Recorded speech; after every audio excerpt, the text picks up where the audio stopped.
Bryan Reynolds, you beast. Let's discuss next on Fantasy Baseball Today in 5.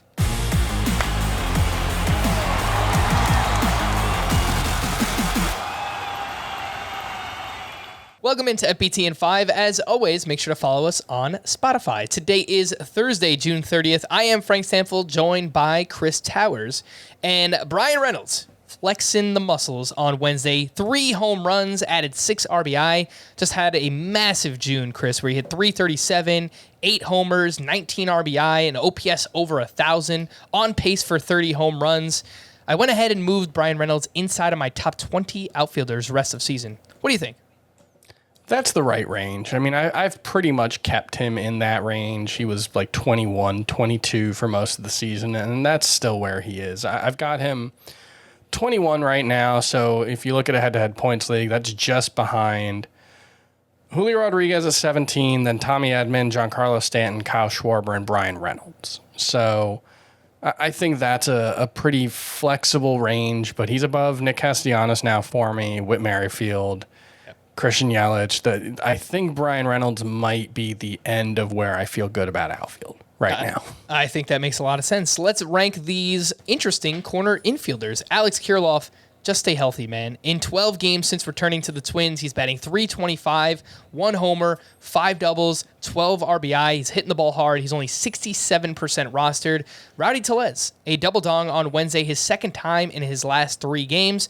Looks like he's heating back up. He's 65% rostered. Chris, how would you rank these? Kirilloff, Rowdy Tellez, Juan Yepez, and Vinny Pasquantino.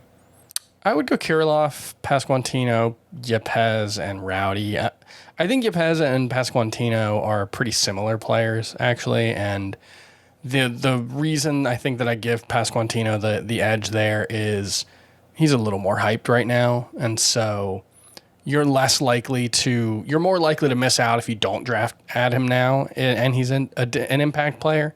But I do think Kirilloff, like the overall skill set, the potential for power and average makes him stand out.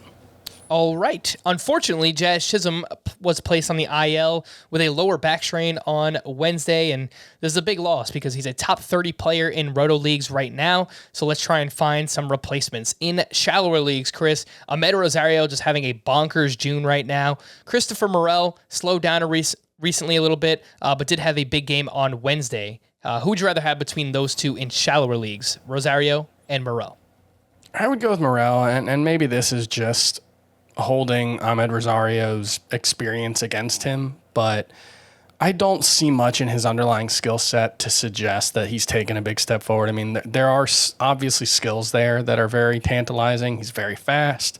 He's cut his strikeout rate to 16%, which is a big deal this season, but the overall quality of contact is still pretty middling, and so I think a lot of his value is going to depend on the ability or the willingness, I guess, to continue to run, and he hasn't shown that outside of really this month. He had 13 steals on 13 attempts last season. He just hasn't been aggressive enough on the bases. So unless this is the start of something big, I'm pretty skeptical that it is. I'd rather take the chance on Morel.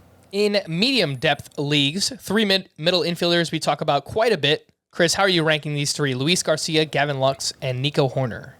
You know, it's funny. I would rather have Garcia than either Lux or Garcia over Morel and Rosario, and probably Lux too. All right. And maybe Horner, who I really like as well, because I think there's a lot to like about his skill set. So if I was ranking those 3, it would be Luis Garcia, Gavin Lux, and Nico Horner. And I think all are viable starting options as corner infielders in your 12 and especially 15-team roto leagues. All right. Well, if you play in much deeper leagues, these names might be available for you. Josh H. Smith, he led off again on Wednesday against a right-handed pitcher for the Texas Rangers. There's Miguel Rojas, who should continue to play with Jazz on the shelf. And then Luis Rengifo, who has 2 home runs over his last 7 games.